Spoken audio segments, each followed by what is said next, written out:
Okay. So tonight we have two amazing speakers that are going to tag team this event. And it's a very interesting night because it's also the New Hampshire Caucus, as we all know. So tonight, both Clay and Sarah Pope are going to be our speakers, and they're going to talk about the Climate Change Caucus, changing the conversation to avoid controversy. And I'll give a little background information about both of them. Okay, so Clay attended Oklahoma State, where he received a Bachelor's of Science degree in Agriculture Communications. He was an executive director of conservation districts for over 9 years. He then served as a state representative in Oklahoma for a little over 10 years and served as a legislative assistant for 2 years. Currently, Clay is a consultant to and works with the USDA Southern Plains Climate Hub.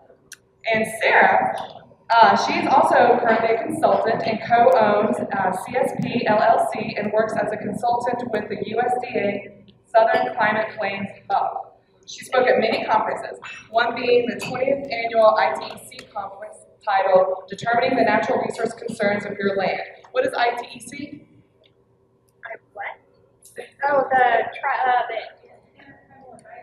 Intertribal Advisory Council. She represents the Innovative Ecosystem Solution and also works with NRCS discussing climate change in rural areas with the main focus in the agricultural area. And I also want to invite all of you to a talk they're giving tomorrow at noon on Texas Tech campus in the Experimental Sciences Building, room 120. And it's going to be something completely different than what you're hearing tonight. Tomorrow they're going to talk about USDA soil conservation and their effort with the Southern Plains Climate Hub. So we invite you to that, and thank you for coming tonight, and let's welcome them with a round of applause.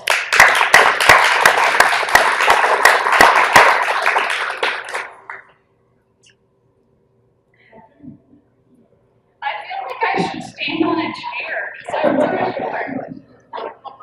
John, what would you do? Would you stand on a chair? No, I just talk. Okay, so is there anybody in the crowd who does not have beads? Anybody come in after we hand your beads out? Oh, okay. Clay.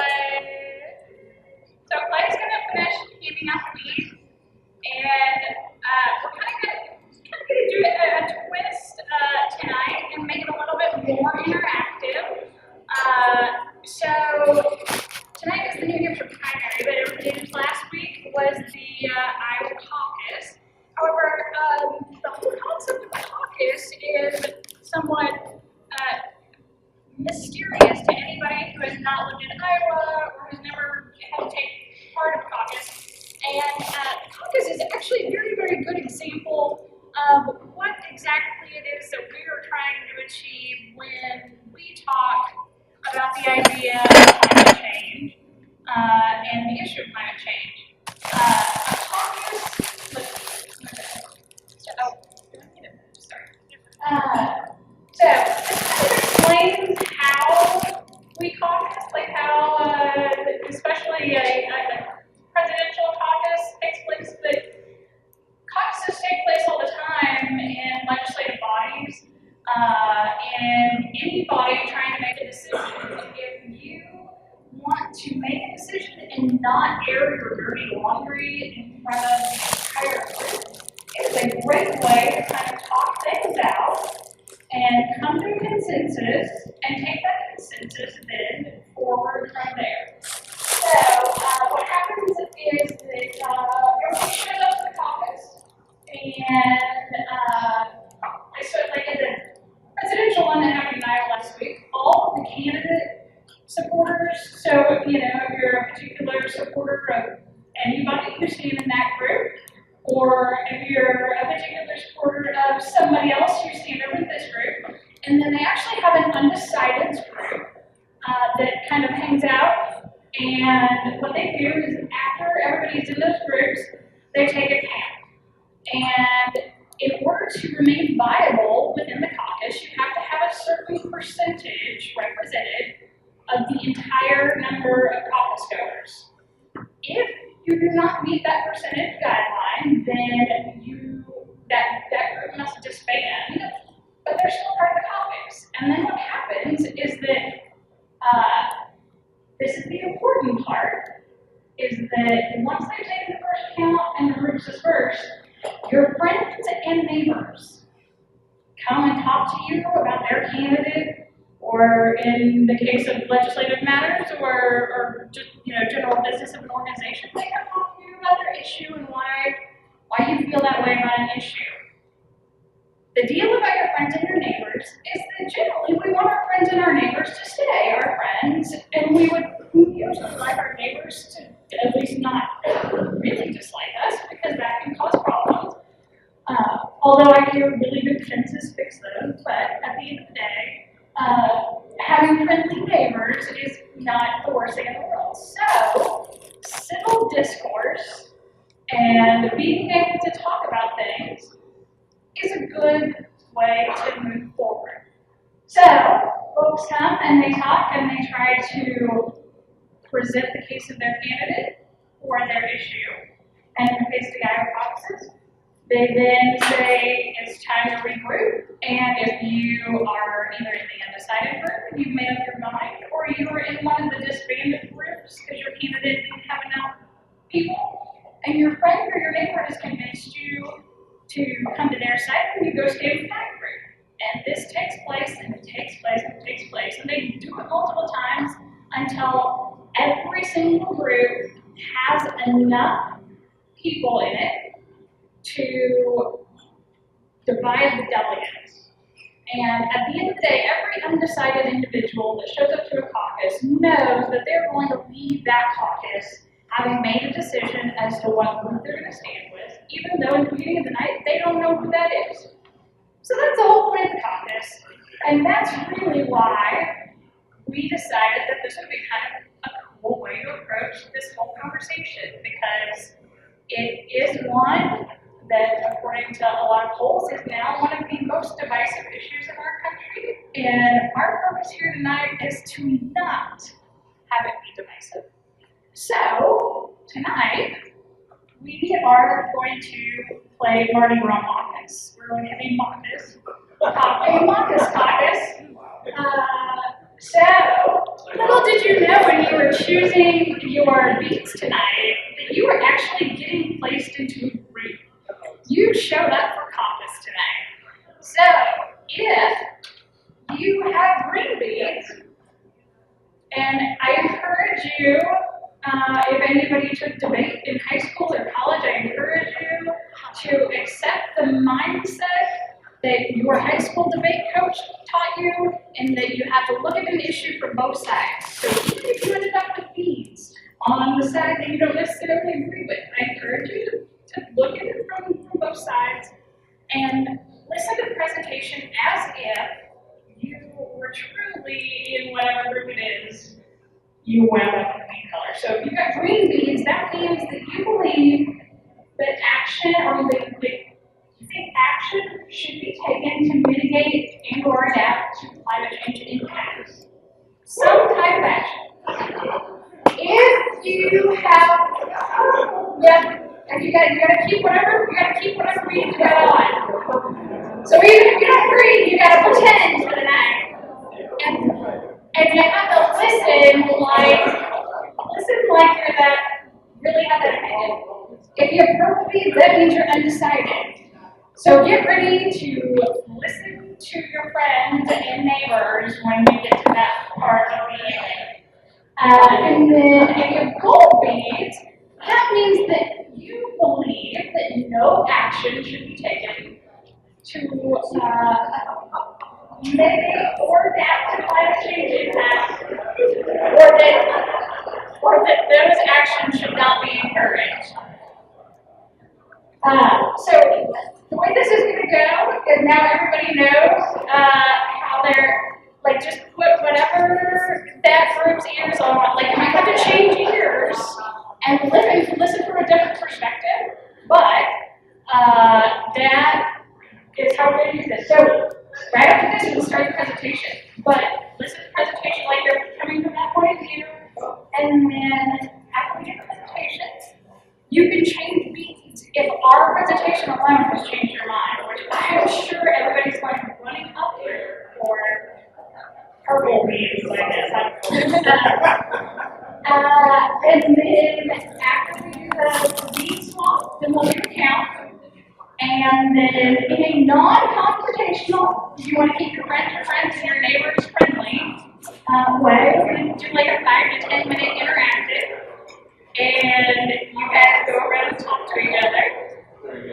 Kind of like you are now. And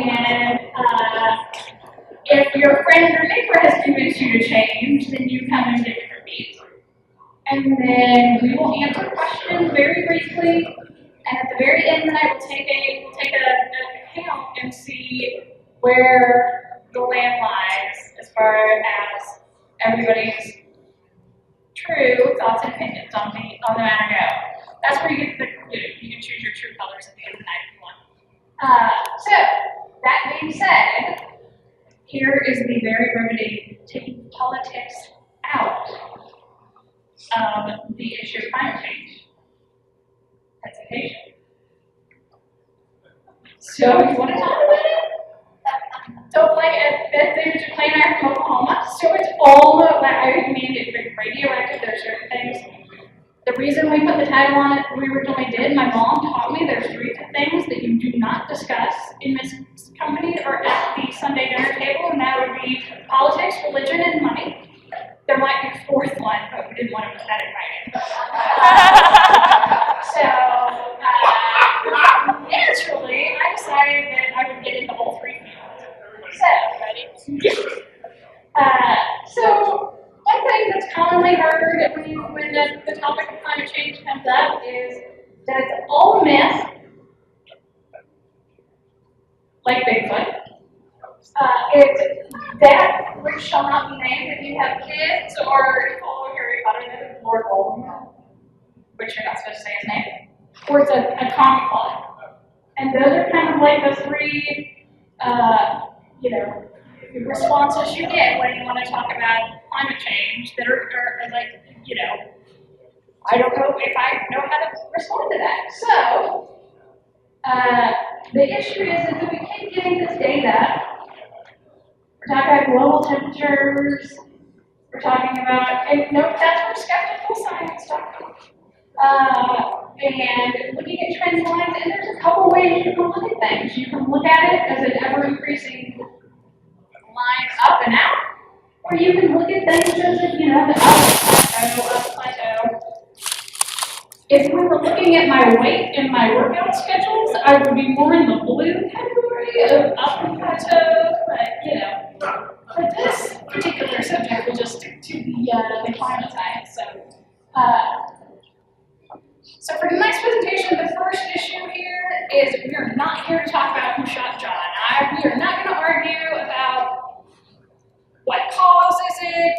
That's not what we're here to talk about. The issue is we have a dead body in the middle of the room. We got to figure out what to do with it. Because at the end of the day, we have the data we have, and we need to figure out what we as responsible human beings, being graced with the stewardship of this planet, has to do about it. So, let's start where we can all agree. Droughts are real, right? Anybody in here think droughts aren't real? Okay, I'm going to show my drought picture. How sad. Next, floods are real, right? We all believe floods are real, especially after last year. So, when we take the politics out of the conversation, it's best to stop thinking about an us versus them. So when you show up to a caucus, it's not an us camp versus them camp, because you know what? At the end of the day, you might end up in one of those groups that is totally disbanded, and you're going, I love that person, and I want to vote for that person, and you, by the matter of numbers, have to end up making another decision. So, when we take that out, let's just consider the predicted outcomes. Crazy weather just gets crazier. These are predicted outcomes. It's going to be crazier. Droughts will be longer and hotter, just like we've experienced. Rain events will be heavier and more violent. Anybody who lived through May knows that that's the case.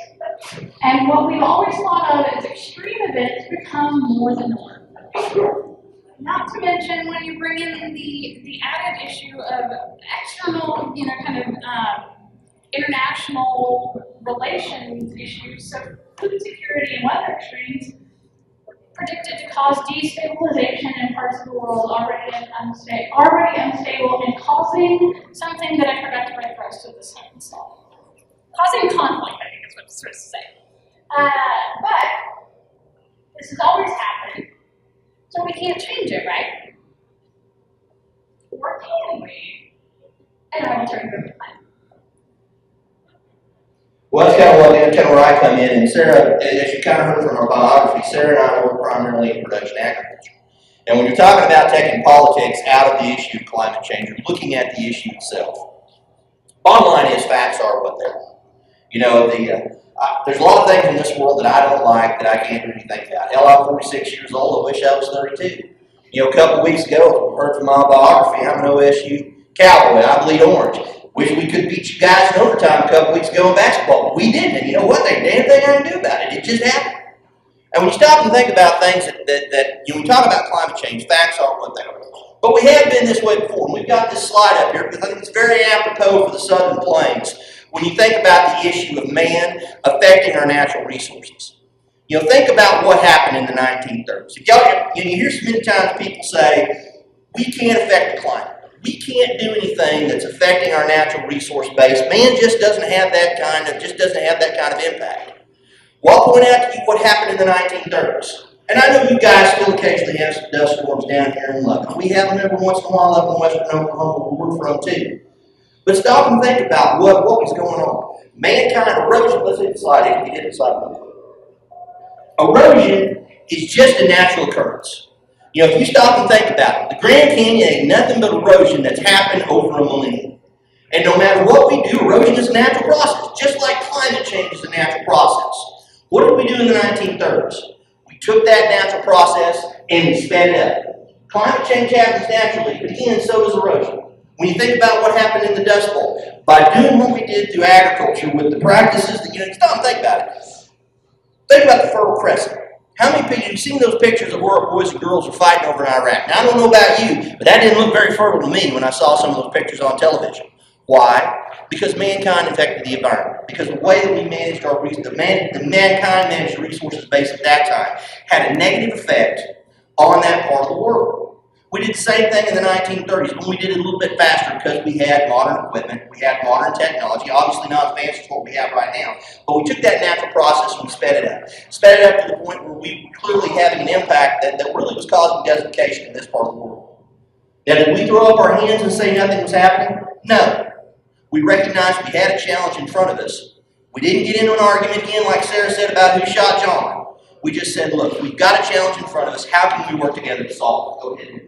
And that's what we're going to talk a little bit about tonight, just using this as an example. There's other examples out there, but from an agriculture standpoint and from a natural resource-based standpoint at USDA, we want to focus a little bit on soil health.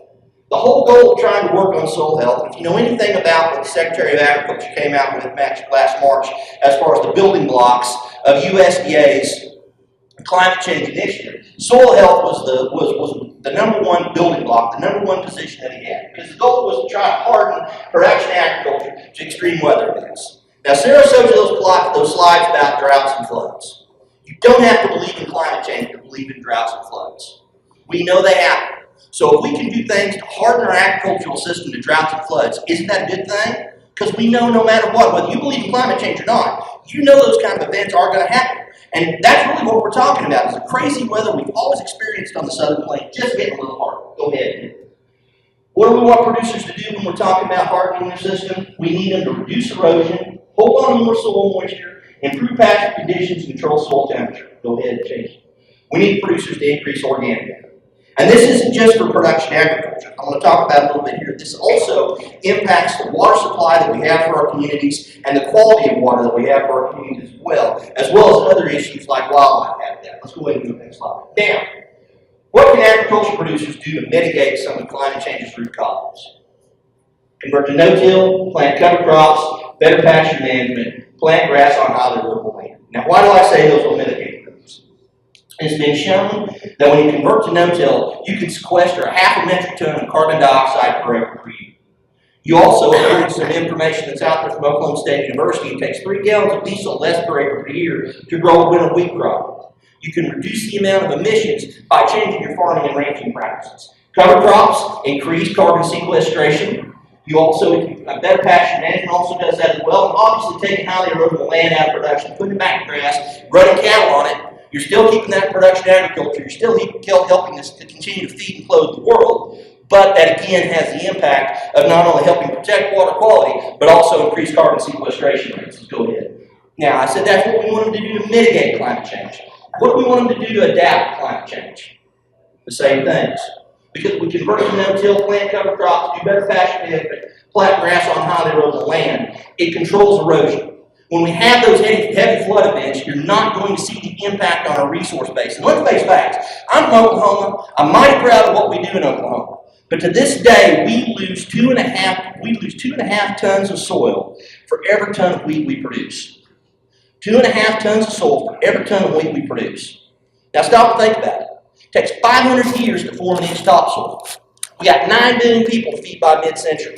How are we going to do that if we continue to lose that resource base? So clearly, and also when you stop and think about drought, if you can increase organic matter, you can also increase the soil's water holding capacity, which will allow you to weather through some of those drought situations a lot better. Let's go ahead and do the next slide. Now, what do we want to do to address non-point source pollution and stream flow? Those are huge impacts as far as climate change is concerned too, because obviously our cities and towns, when you have droughts, very concerned about making sure that they have adequate water supply.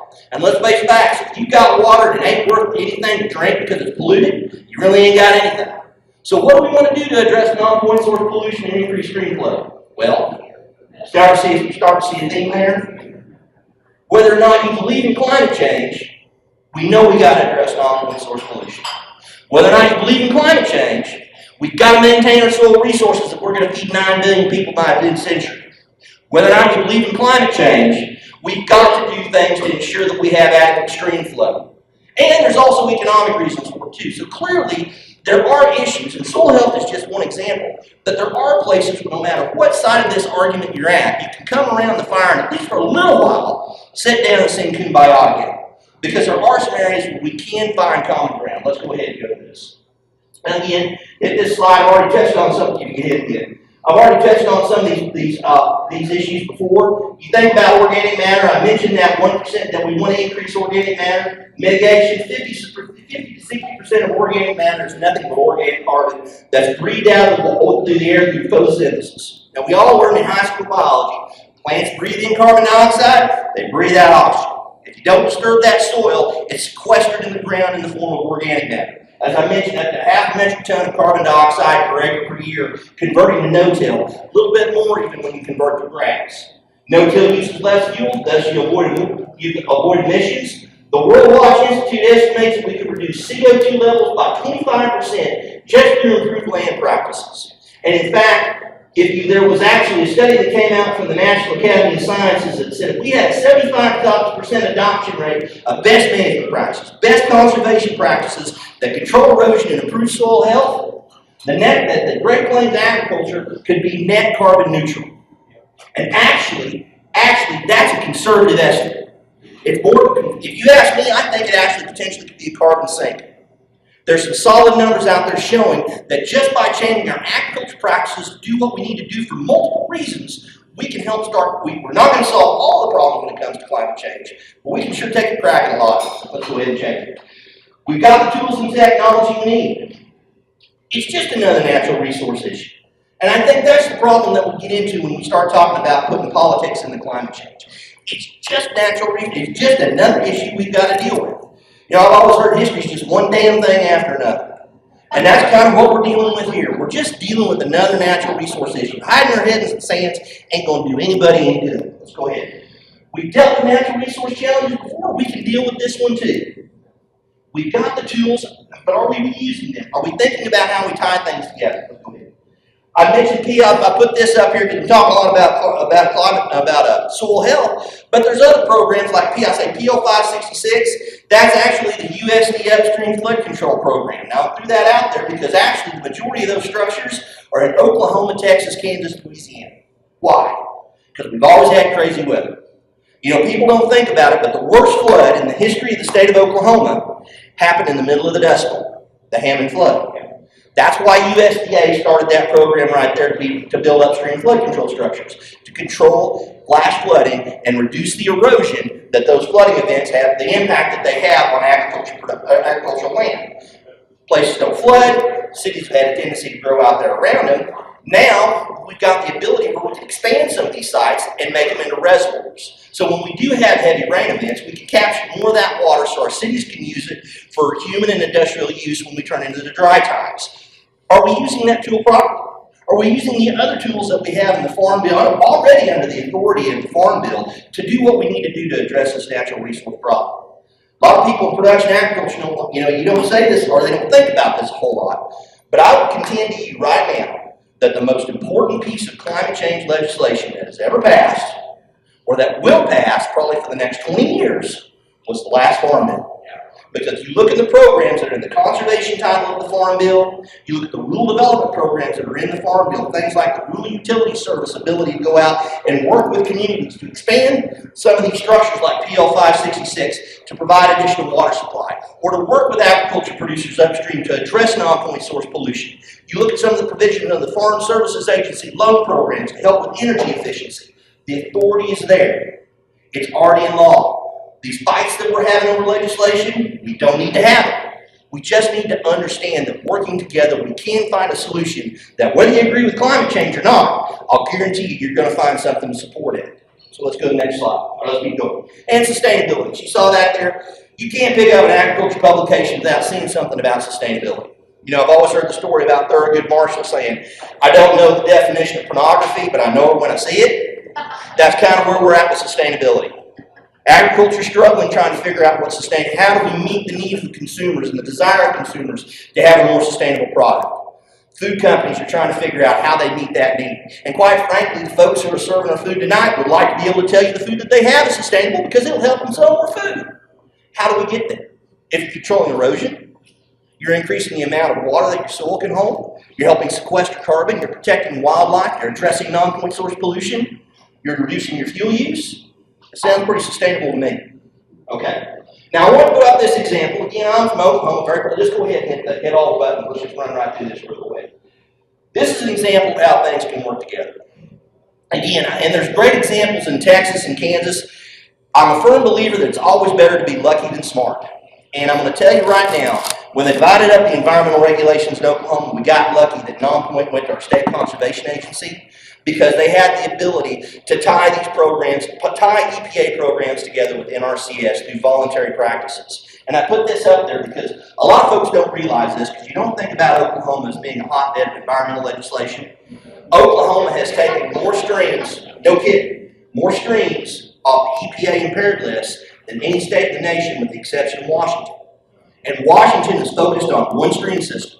Whereas if you know anything about Oklahoma, we were thrown together. Hell, we got the panhandle from you guys because y'all wanted to secede from the Union. Oh, you know, I'm Cherokee, and that's what Grandpa always said, is that my family got kicked out of every decent country in the world and every decent state in the Union and ended up in Oklahoma. We're the last thing that was thrown together. We were. And because of that, we have more distinct ecoregions than any state in the Union with the exception of California.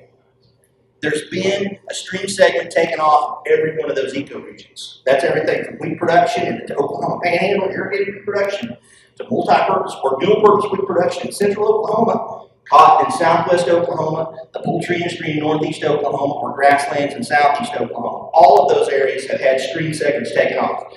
How have they done it? Through voluntary conservation practices. And those same practices I mentioned earlier on the soil health slides also sequester carbon.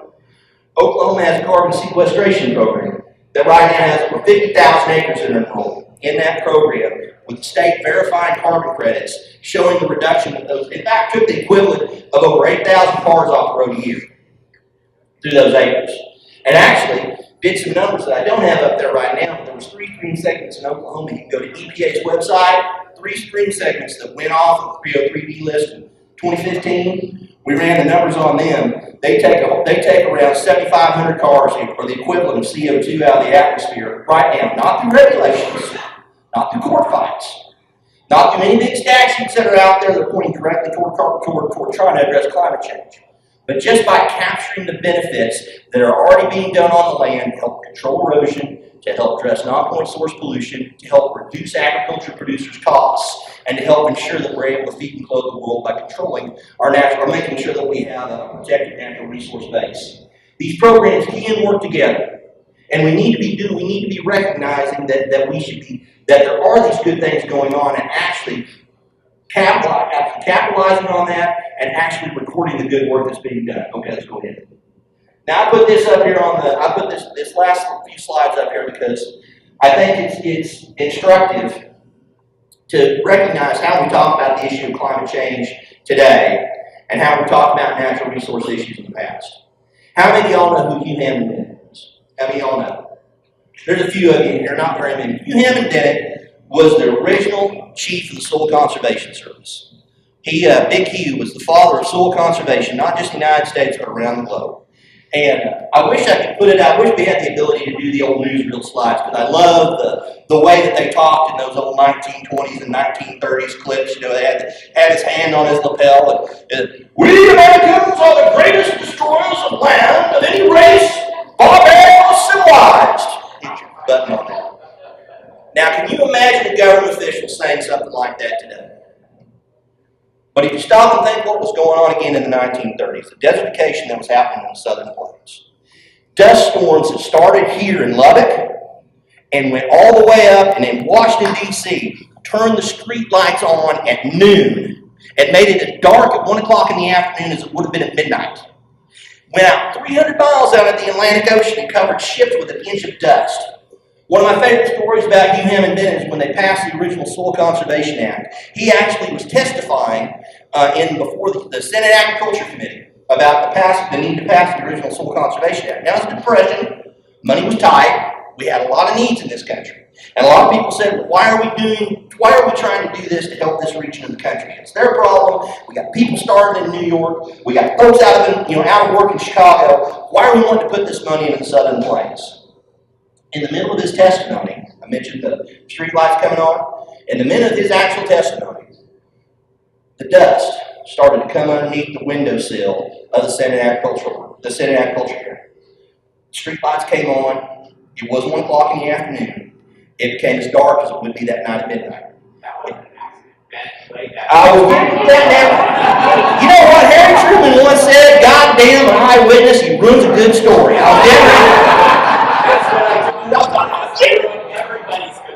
But Bennett, though, that was in the middle of his testimony, he stood up and went, "There, gentlemen, there goes Oklahoma. That's why we must pass this bill." Now, to get to his point, there was a little conspiracy going on. Bennett he had done the soil survey nationwide. He knew extension agents from one end of the country to the other. He also was in cahoots with the chairman of the Senate Ag Committee who wanted the bill to pass. And he got sick several times because they were getting calls from folks in Tennessee and West Virginia saying, stall the hearing, this big dust storm's coming, you want it to hit right in the middle of your testimony. And so they stretched everything out. But at the end of the day, it was a catastrophic event. The next day in the Washington Post, FDR said, "I ran my fingers on my desk and held Oklahoma in my hand." Then they held a little bit of Texas too. Bottom line is, we had a natural resource catastrophe that we had to deal with. Did we say that we don't do anything? Did we stick our head in the sand? Did we say that it's just a bad drought? Well, we'll hit the next button. There actually were some folks who said that. Now this gentleman right here, John McCarty, is the editor of the Dalhart Tech Center. View the majestic splendor and beauty of one of the great spectaculars of nature, a panhandle dust storm, and smile. Even though we may be choking in our throats and nostrils so laden with dust that we cannot give voice to our full feelings, the furies of hell turn loose. The worst is over. Get your next slide. There were dust bowl deniers too. Because you know when he made that statement? 2 years before Black Sunday. You know what happened on Black Sunday in 1938? A dust storm started in New Mexico, came through Oklahoma, Texas, and Kansas, and moved on into the East Coast. And in one storm event, it was estimated that more dirt was moved than was excavated to make the Panama Canal. Now you think about that. And there were several dust storms that were almost that bad that came after this statement. But I will say something about Mr. McCarthy. When people like Hugh and Bennett said, hey, we've got a problem. We've got to do something. Now, he was a local booster. He didn't want to put the panhandle down. Don't blame him. Very proud of where I'm from, too. I'm from western Oklahoma, and I'm sure you could have put my place down in the 1930s as well. But when the evidence was there that something was wrong, when they went to the Dalhart Dunes and they started working to turn back the tide of dust, they saw the success of those conservation practices. Before it was over, he became one of the biggest advocates of soil conservation in the United States. So people's minds can change. Sarah. So I'll wrap it up. And this is the part which at the beginning I totally forgot to do this, which I'd be in trouble. Just to make a disclaimer, tonight we are definitely Clay and Sarah Pope, CSP LLC, and not representing USDA or any other, sorry, my earrings keep falling out, any other agencies. These are our own personal opinions. So, given that, so what if it is just big hoax? What if it is, like just dull, misconstrued data, whatever? So, Oh, sorry. no, that's okay. So, the slide there is essentially like, okay, so what if it's now real, and we create a better world for nothing? We have energy independence, and we preserve rainforests and create sustainability and new jobs, global cities, and renewables, clean water, air, healthy children, etc., etc.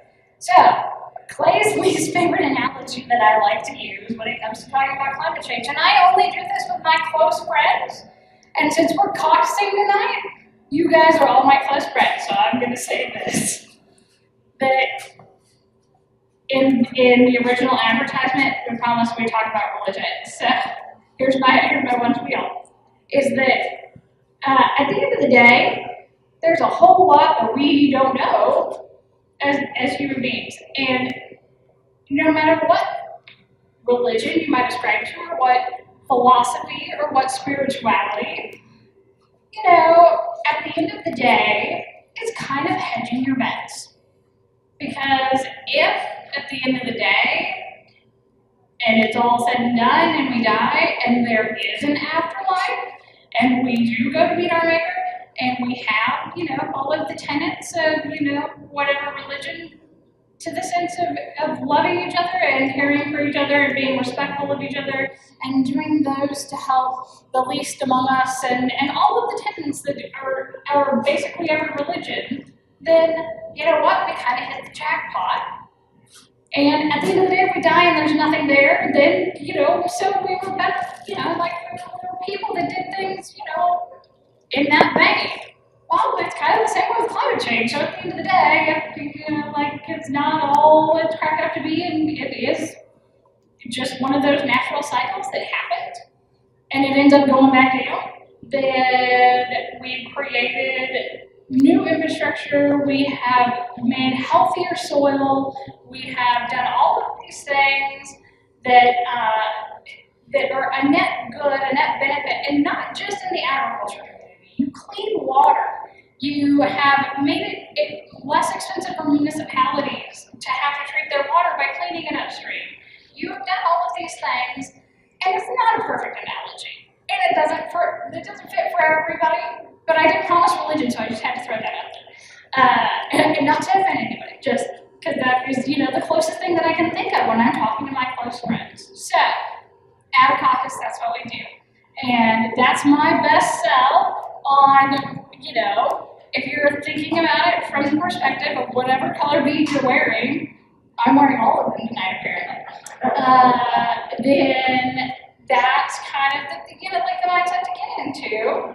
And that's where we're coming from, is that it's not, if you're wearing green, you have to sign on the dotted line and you say, I believe climate change is real and it is man-made and it is this and that together and we have to do something about it yesterday. It is that, the point we're trying to make is that the things we've talked about are what we are proposing to address climate change, and whether or not you put on a green necklace to go to that side is whether or not you believe those particular things create a net good, create a net benefit, and we take the politics out of it. It's not about who wins an election. It's not about who sits in the House or the Senate or on the city council for that matter. At this point, it is about a natural resource issue. At the end of the day, if you strip away the term climate change, our soil is dying. Our soil is a ghost of what it used to be, and that, at the end of the day, is what stands between us and the end of civilization, is whether or not we are able to grow food and sustain humanity, let alone 9 billion of us in the coming century. So, with that being said, we're gonna do our really quick, I don't even know what time it is, we're gonna do our really quick 5-minute caucus, and after 5 minutes, I'm gonna walk around with extra beads, and if you would like a different color bead set, then I will have them. But you guys, feel free to get up and move around, or don't. You can talk amongst yourselves. I'm getting too close. Like, only the people in the group, like, that's way old Saturday Night Live reference. But you sort it out, but think about it from the way that somebody wearing your color, like that's actually your opinions, and talk. And after 5 minutes, I'll come around with the beads.